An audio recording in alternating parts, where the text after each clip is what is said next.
Au-delà de, juste après la religion, le véritable problème que le Bénin a, ce sont ses intellectuels.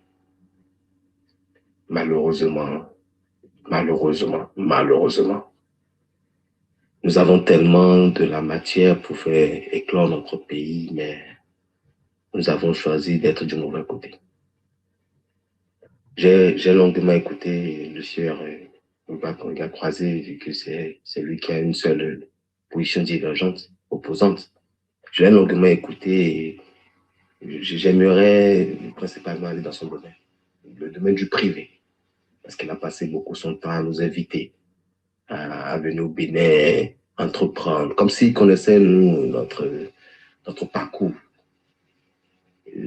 Être comme Patrice Talon, parce que lui, visiblement, il a connu Patrice Talon, président de la République. Nous, on a connu Patrice Talon, homme d'affaires. Mais être Patrice Talon ou être un homme d'affaires de décret qui prend les marchés ne vous donne aucun droit de vous trouver comme entrepreneur prospère. Je suis désolé. Vous faites la chose la plus facile au monde.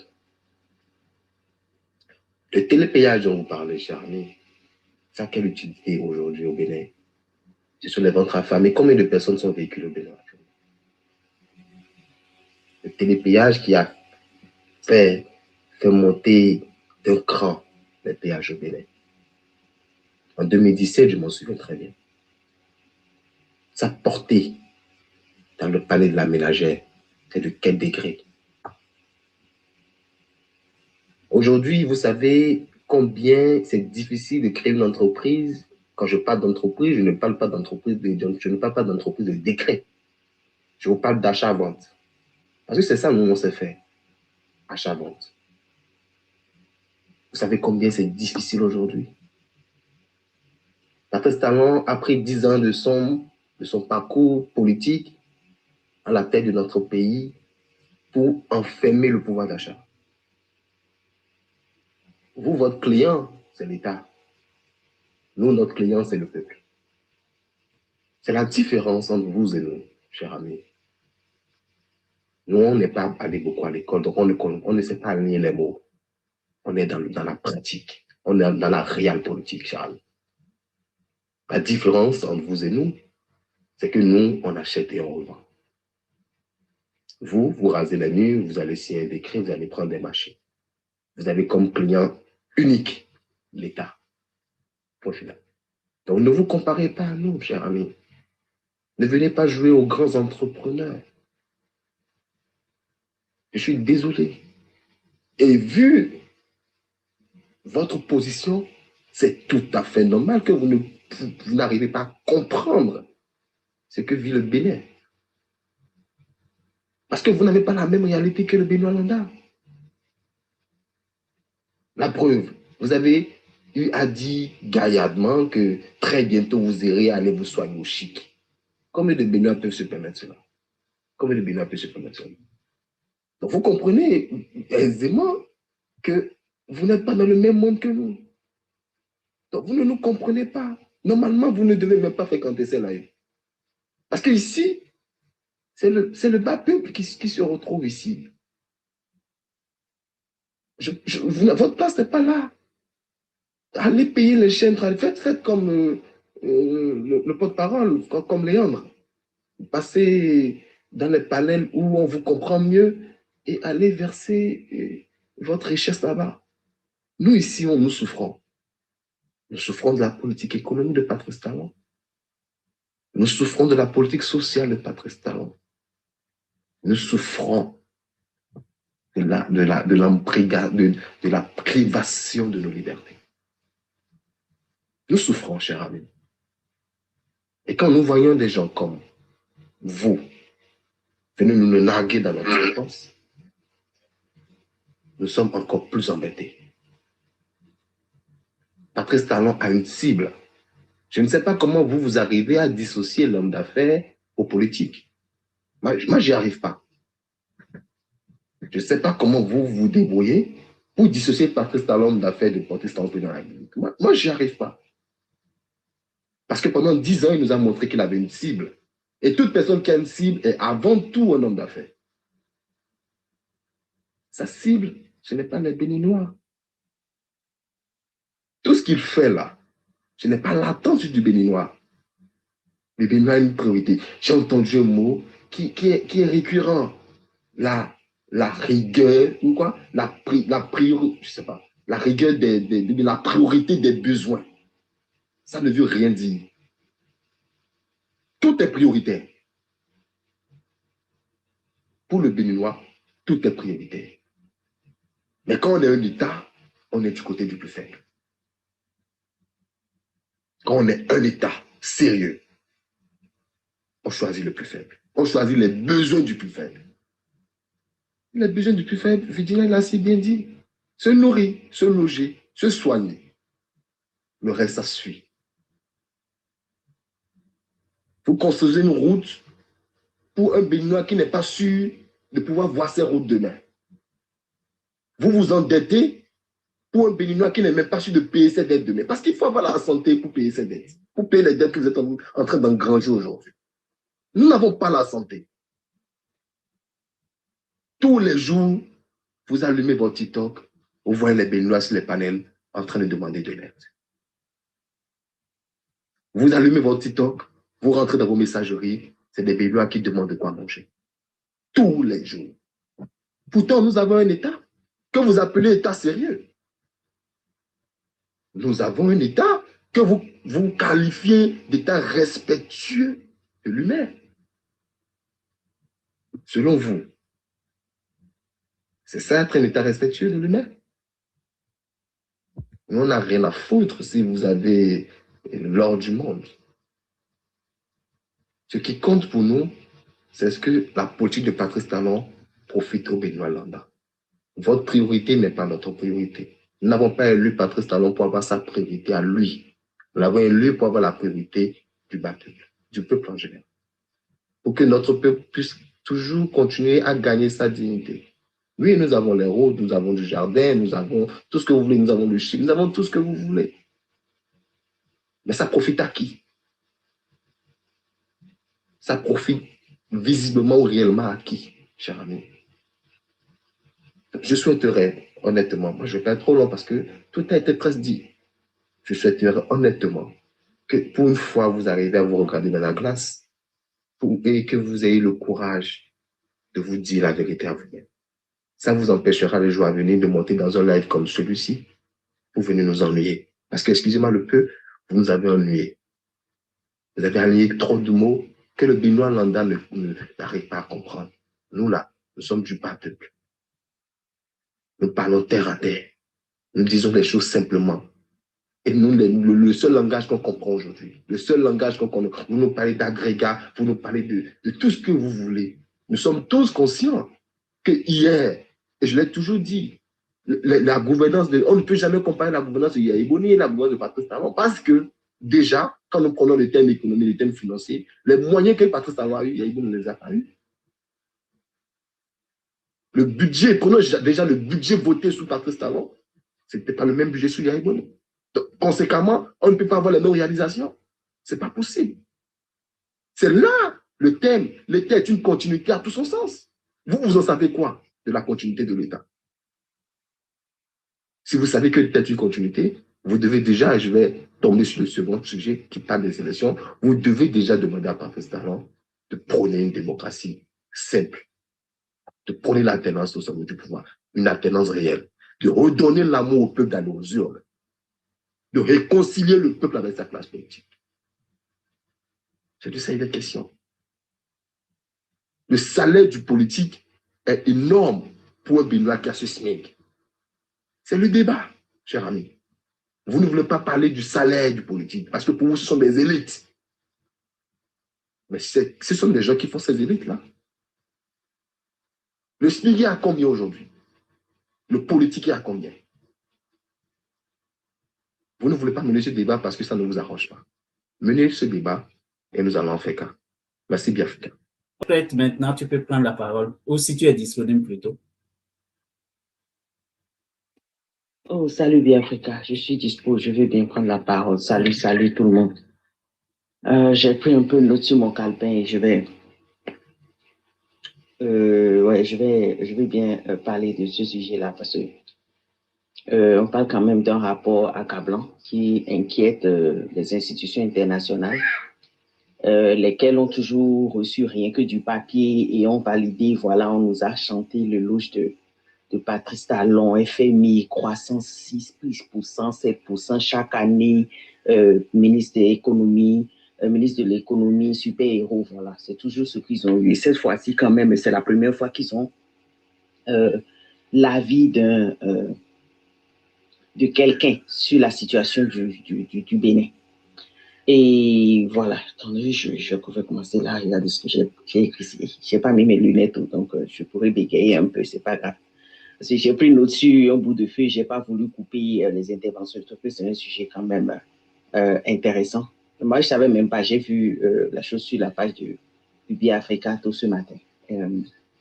Vous savez, ici, il ne s'agit pas de blaguer. Ce n'est pas une blague. C'est pas une blague. C'est sérieux ce qui se passe. C'est même honteux, sincèrement. Et je vais vous lire un peu ce que Samba Panza a dit, celle qui était à la tête de cette commission du NDI. Elle dit, Panza, pour ceux qui ne savent pas c'est qui Samba Panza, elle était l'ancienne présidente intérimaire de la Centrafrique. Pour ceux qui ne savent pas qui elle est. Elle dit ceci, j'ai senti que les autorités béninoises, et en parenthèse, voulaient rompre avec la pratique du passé. C'est la chanson souvent. Bref, je continue. Qui ont apporté beaucoup de dérives au progrès du Bénin et qui veulent donc se tourner maintenant vers le progrès et que la démocratie était un élément qui retardait, selon eux, ce processus-là. Le développement économique, oui, mais il faut également un développement humain et cela est important. Le développement économique, oui, mais il faut également un développement important et un développement humain et c'est important. Tout d'abord, moi, quand j'ai lu ça, j'ai juste rigolé parce que je ne vois rien de nouveau par rapport à tout ce qu'on a dénoncé sur ce live ici. Mais c'est la première fois qu'on entend l'avis d'une quand même... les NDI, ils sont proches quand même des démocrates aux États-Unis. Et moi, je ne fais pas confiance aux institutions internationales, mais c'est quand même bien que le monde entier sache la supercherie, la manipulation dans laquelle nous sommes. Et je suis désolé que Rega soit parti parce que bon, lui, les francs-maçons, là, vous les connaissez. Ils sont toujours dans leur rêve, là, refusent de descendre. En fait, quand on analyse, quand moi, j'observe un peu ce qui est dit par la dame Samba Panza, pour qui j'ai un grand respect d'ailleurs, je pense que c'est la première fois que le NDI fait ce constat. Je n'ai jamais rien lu du NDI sur le Bénin. Et ils ont constaté premièrement que les Béninois ont perdu leur acquis de 1990. Et ce qui est quand même une bombe. Ils ont constaté que les autorités béninoises faisaient passer beaucoup plus l'économie que les vies humaines au Bénin. Vous voyez? Donc, la politique béninoise ici, elle est reposée sur une idéologie qu'on appelle purement le capitalisme. Néolibéral, bien sûr. Et c'est-à-dire, on centre tout autour de l'argent, de l'économie. Et on crie croissance économique, Wadani, voilà, et tout ça. FMI a dit, UEMOA a dit.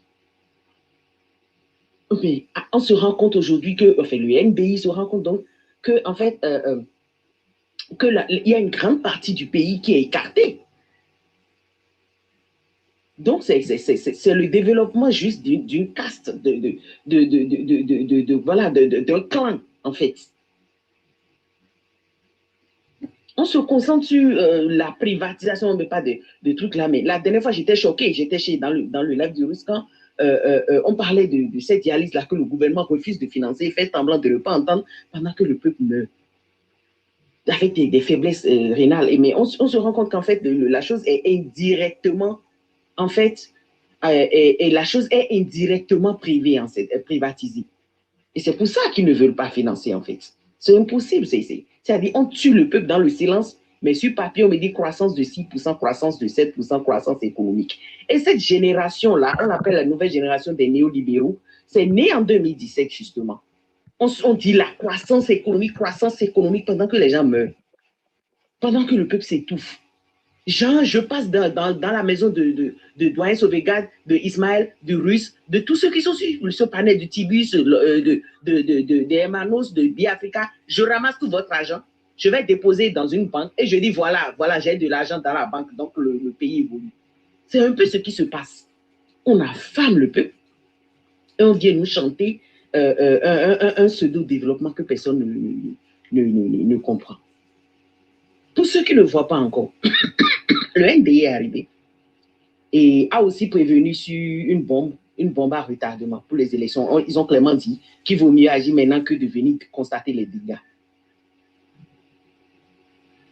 Oui, parce que là, le dieu du Bénin, il va quitter le pouvoir en 2026. Ce sera en avril. Et il a brigué les 2 mandats. Le maximum prévu par la Constitution, enfin sa Constitution. Et il a juré de ne pas toucher à la Constitution. Et on a tous vu ce qui s'est passé. On a même coupé l'électricité, ridiculisé des pères de famille ici, et finalement les foutre à la poubelle et continuer sans eux.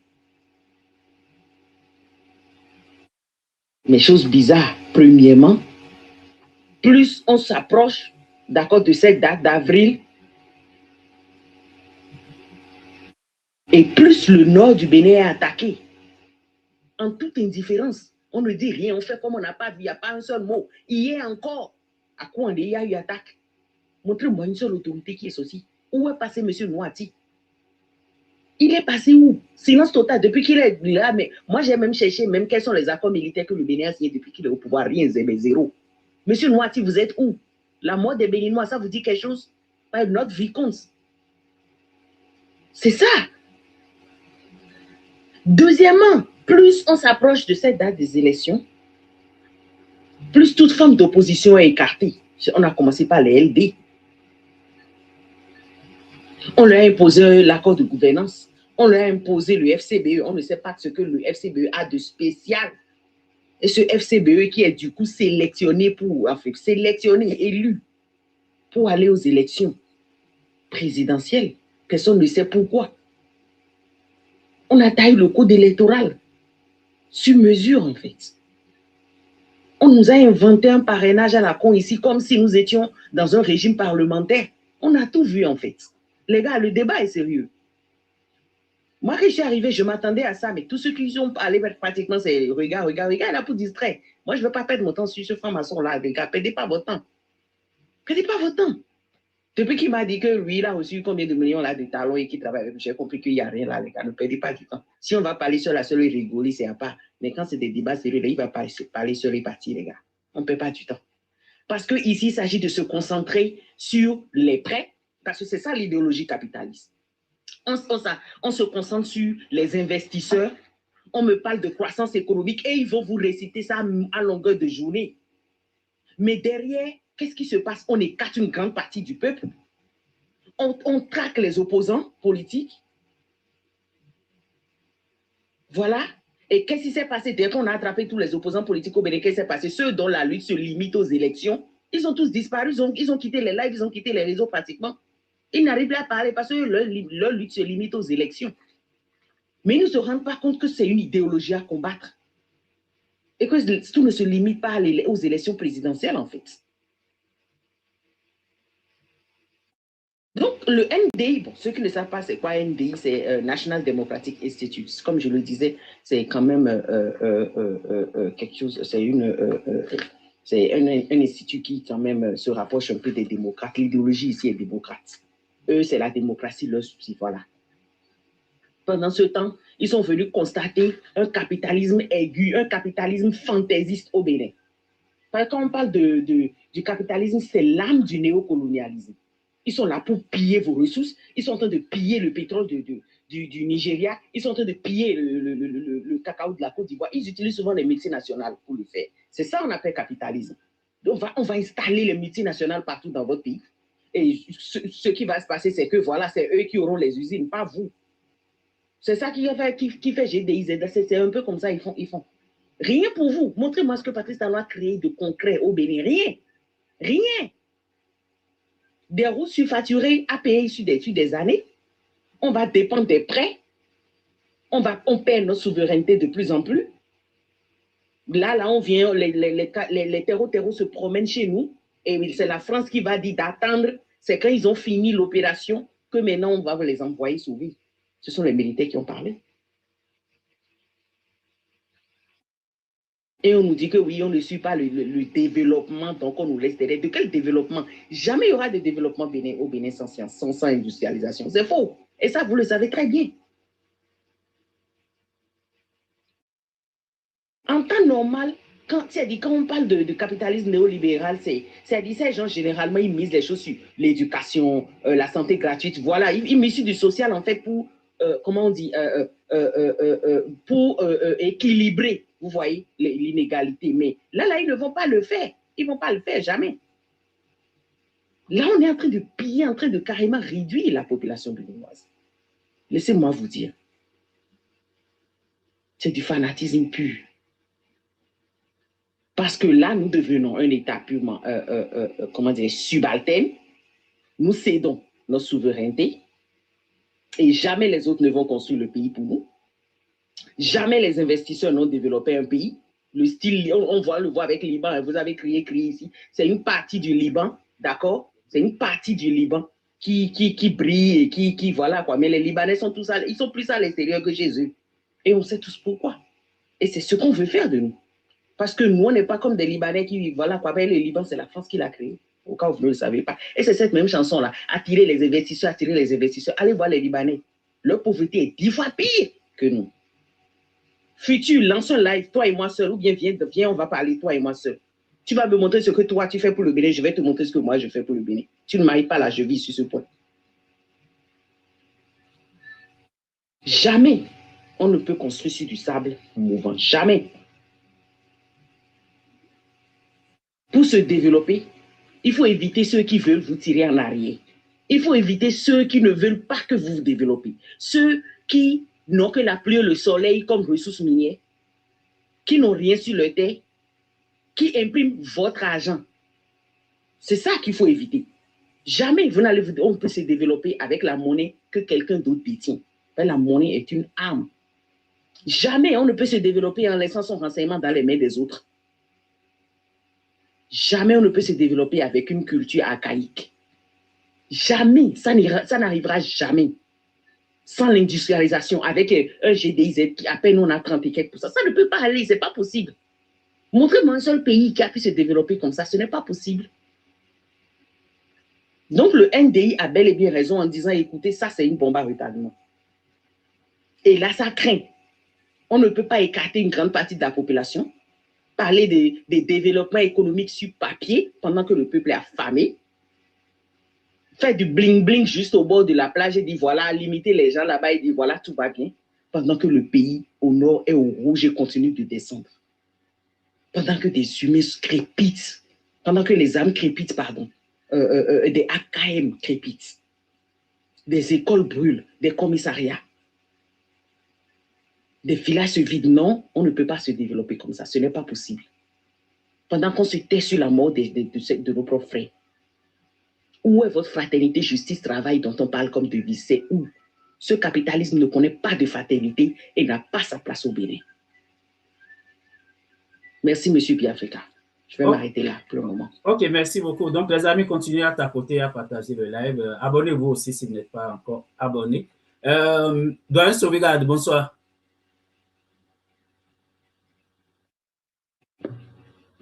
Bonsoir, monsieur. Je suis là.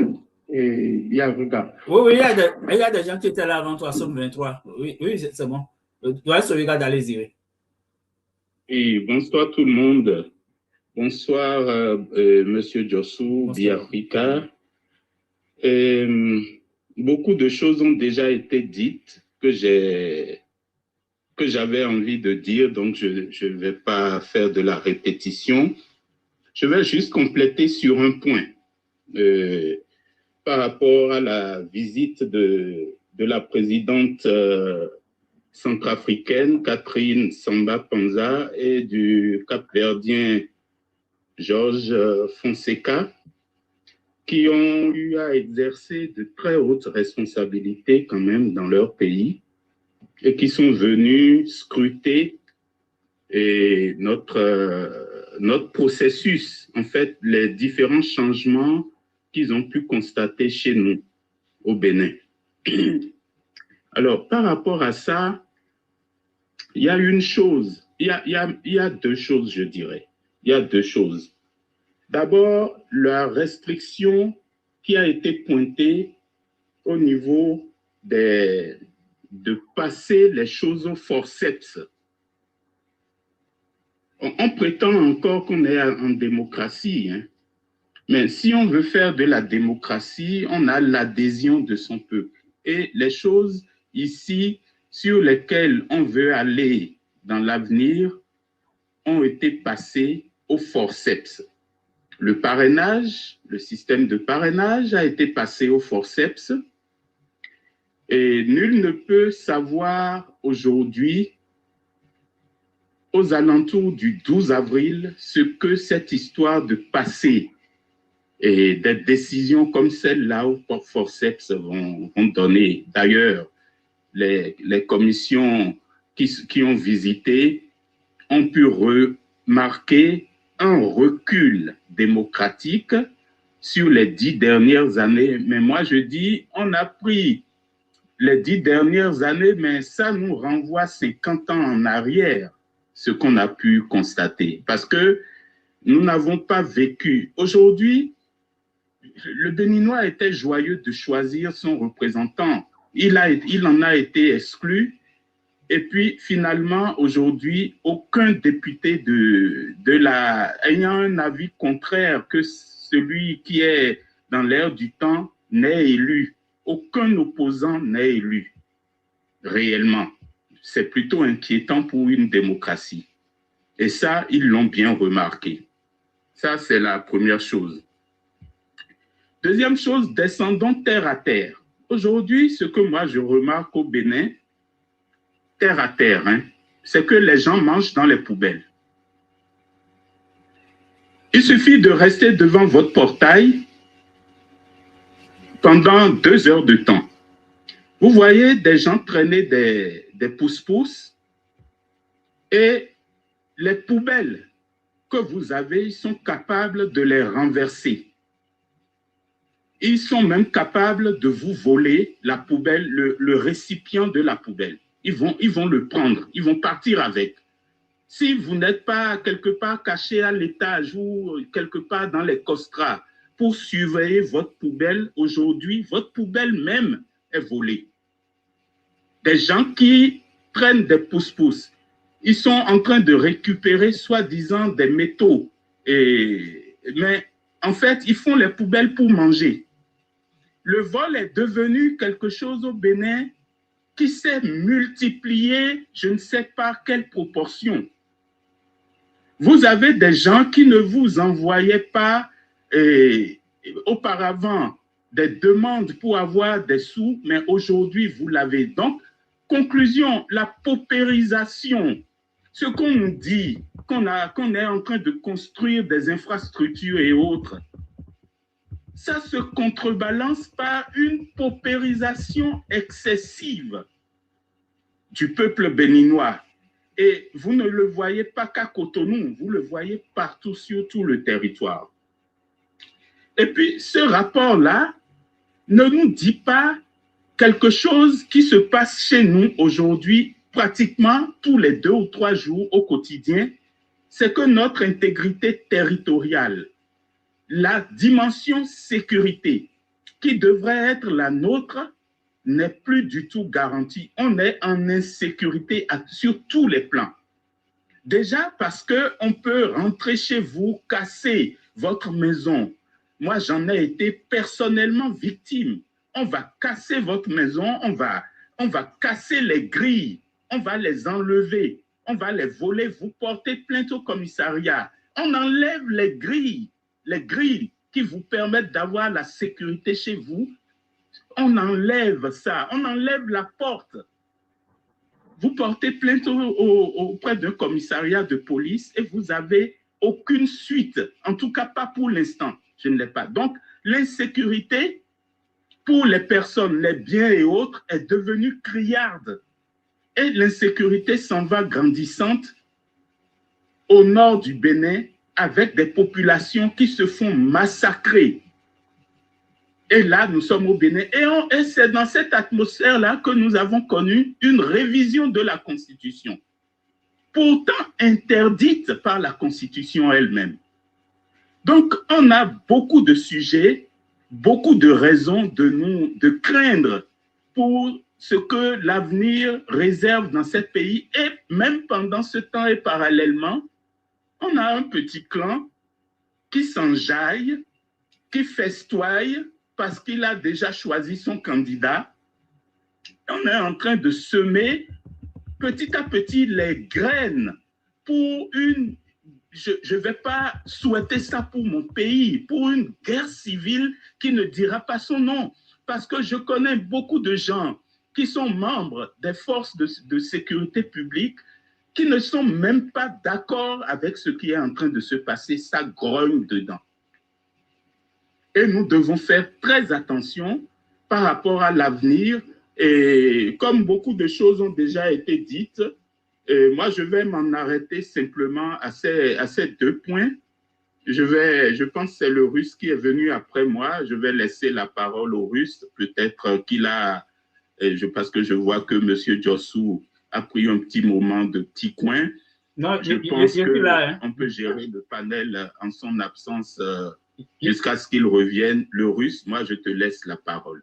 Mais je dis, on prétend que nous avons évolué, mais nous sommes en plein processus d'aliénation. Et on l'a vu, encore cette aliénation, à travers l'intervention que M. Regard Croisé a fait sur ce panel. Parce que M. Regard Croisé a plané hors sol. Il est resté dans la stratosphère. Ce que nous souhaitons, c'est d'être simplement terre à terre dans le quotidien des Béninois. Tout simplement. De voir comment, avec ce que chacun gagne, qu'est-ce qu'il arrive encore aujourd'hui à faire avec cela? Merci beaucoup. Merci beaucoup.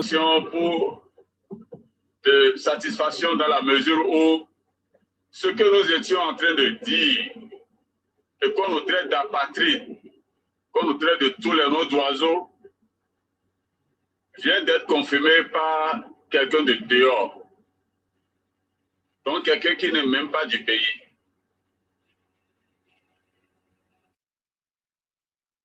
Le deuxième sentiment que j'éprouve, c'est un sentiment de gêne.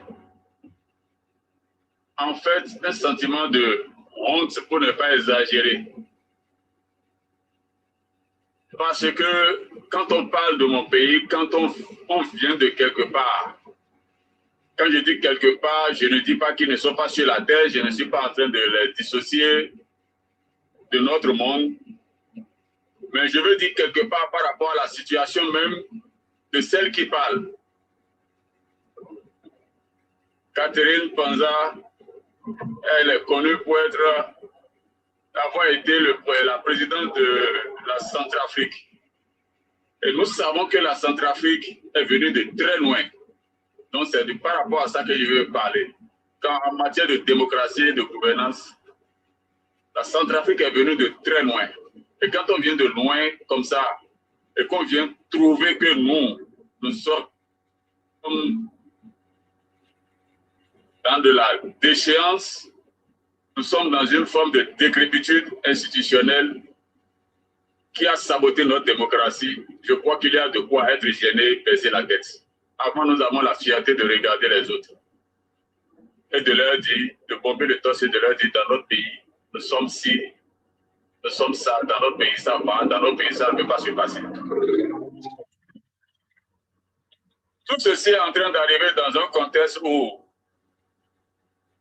quelques années seulement, je vais dire décennies après, que le général Kérékou a laissé son pouvoir donc une décennie après, où on était reconnu pour être le pays le plus démocratique, où le Reporter sans frontières nous donnait les meilleures notes de la liberté d'expression, et que Kérékou soit parti 10 ans après, quelqu'un d'autre a ramassé le pouvoir en 2016 et nous conduit dans ce décor-là. C'est malheureux. La question que moi je veux poser, est-ce qu'il ne faudra pas affréter un avion spécial avec comment vous appelez ce monsieur de la salle besogne là, MMR Avieso, pour aller chercher Catherine Samba où elle est maintenant pour avoir dit ce qu'elle a dit. Parce que j'ai appris désormais que nos prisons peuvent prendre tout le monde, hein, y compris même les étrangers, qui osent parler de notre grand développement. C'est gênant, ça fait pitié, c'est salissant à la mesure. Et je crois que Patrice Talon lui-même doit commencer. Si il a une conscience, si il est un monsieur sérieux, il doit normalement s'arrêter pour réfléchir et se demander comment en est-on arrivé là? Comment lui, avec toute l'intelligence dont il se crédite, a conduit le pays pour en arriver à ça? Je vous rappelle que le rapport de NDI, ce n'est qu'un rapport sur le volet politique de notre pays. Qui viendra nous faire encore? Parce que ce n'est pas que ça, de ça, on ne parle pas que de politique, on parle aussi de l'économie, on parle aussi du social. Qui viendra maintenant nous faire le rapport sur l'économie? Et je crois que c'est là que se retrouvera tout le scandale. Parce que la motivation qui conduit Patrice Talon à saboter le politique, à saboter le volet politique dans notre pays, c'est le volet économique. Et c'est là où il y a tous les scandales. Est-ce qu'il y a une autre structure qui pourra venir nous faire encore le rapport, le bilan, qui pourra nous projeter la situation sur la question économique dans notre pays? Parce que dans le rapport de NDI, je crois, j'ai même suivi un extrait du rapport. Ah bon, hein? Où la dame disait que c'est vrai, et que Cotonou est quelque peu attractif ou je sais quoi. Mais à quel coût? Est-ce qu'on connaît tout ce qu'il y a derrière ça? Déjà, je vais vous dire,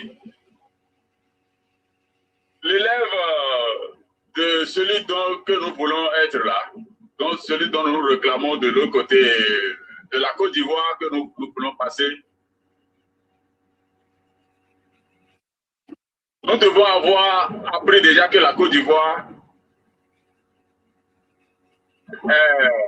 d'après le rapport du FMI, a été classé le premier pays le plus endetté de l'Afrique après l'Égypte. Je ne sais pas si... Après l'Égypte, oui, je crois que c'est ça, je crois que c'est ce que j'ai lu.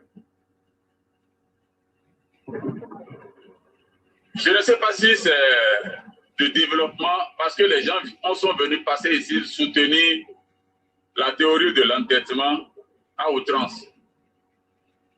Mais pourquoi le FMI vient sortir ça?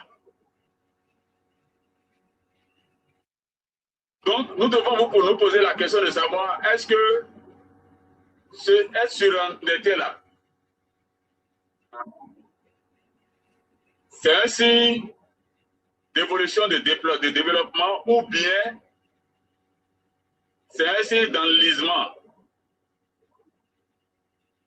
On ne va pas aller là-bas. Je ne vais pas trop perdurer là-dessus parce que ce n'est pas le sujet. Le sujet regarde la situation politique dont a fait part NDI.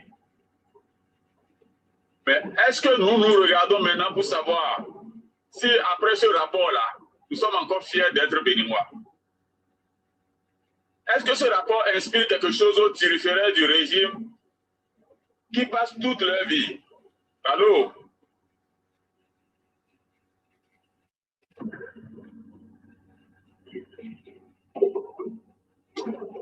Allô?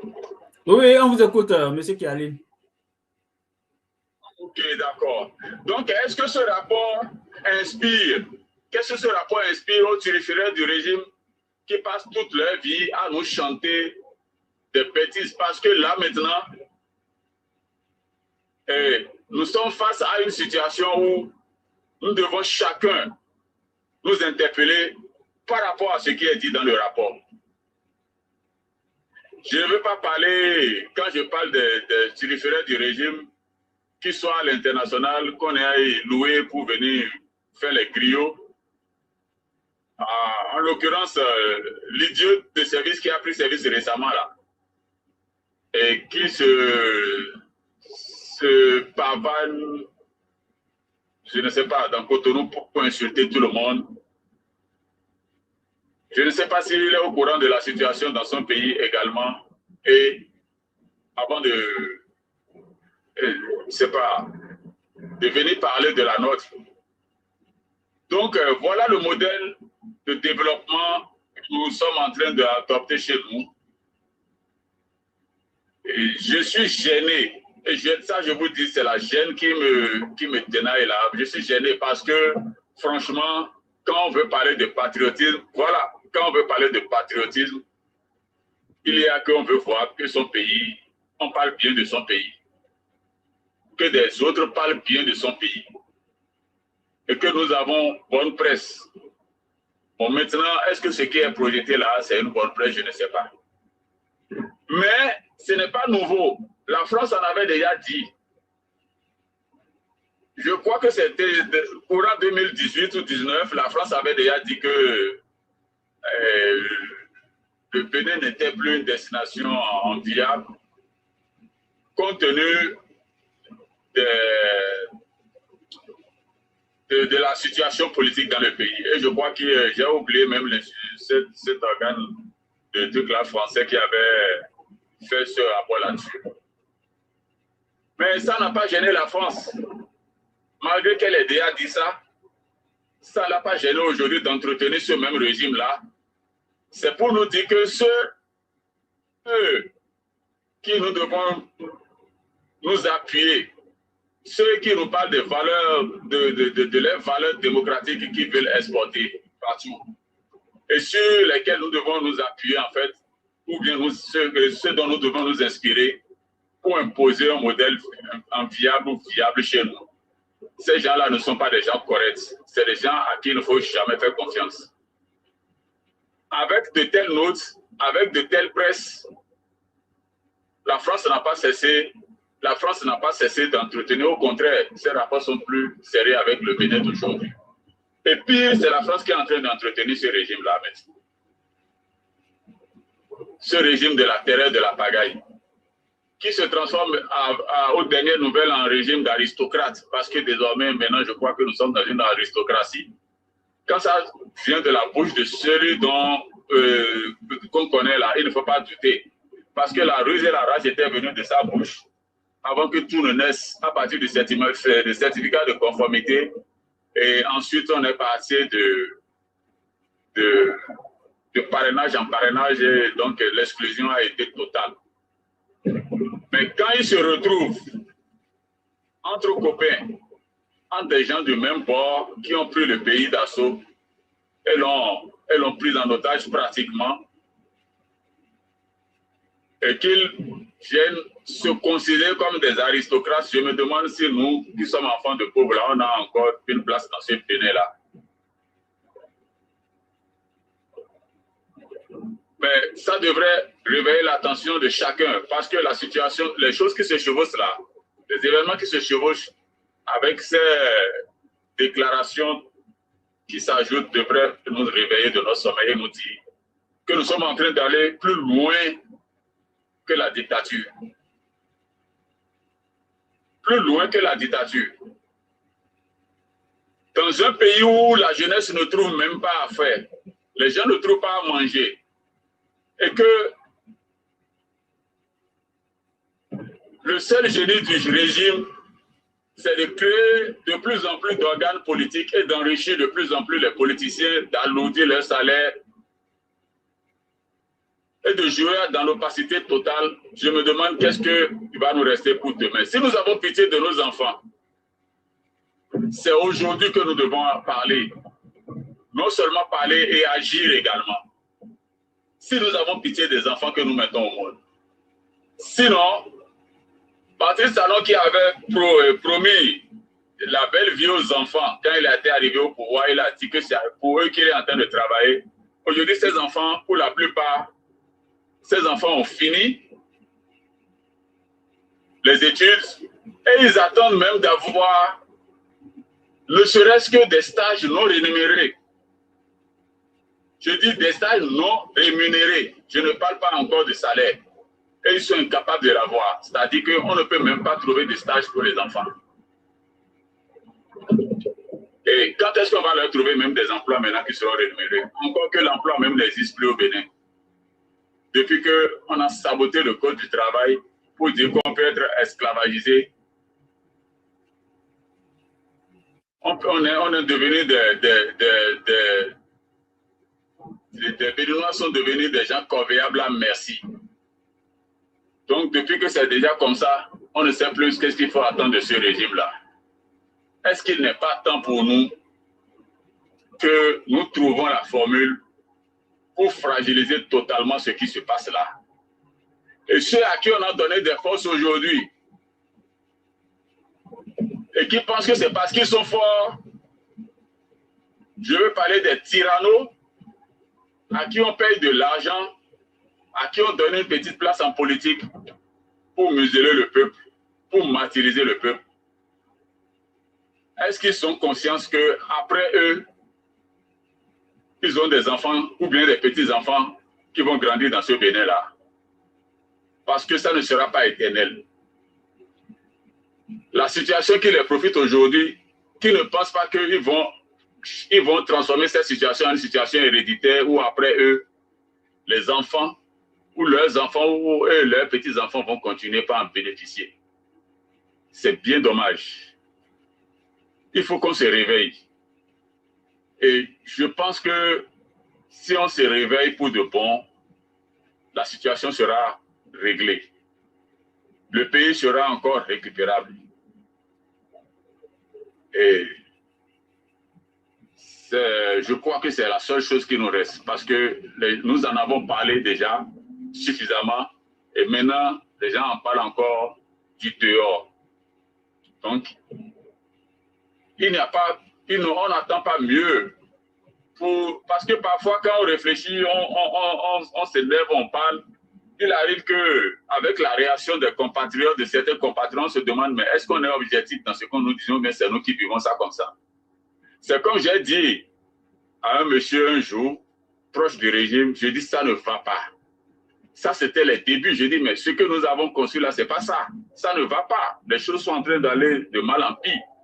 Et il m'a demandé simplement, est-ce que ce n'est pas un état d'âme? Je n'ai jamais oublié ça. Est-ce que ce n'est pas un état d'âme? Bon, maintenant, que ça vient du dehors, nous avons la confirmation maintenant que ce n'est pas un état d'âme, que ce n'est pas nous qui sommes en train de rêver, que ce n'est pas parce que nous sommes aigris ou que nous sommes jaloux que nous en parlons. Encore qu'on ne sait même pas de quoi on veut être jaloux. Maintenant que ça vient du dehors, je demande aux Béninois, nous attendons quoi maintenant pour voir clair? Ou bien on est si abruti que ça pour ne plus rien voir dans le pays? Ça fait pitié. Je ne vais pas dire plus. Je vais me concentrer sur mon client là et l'amener à bonne destination. Bon, et bonsoir. Ok, merci beaucoup, M. Kiali.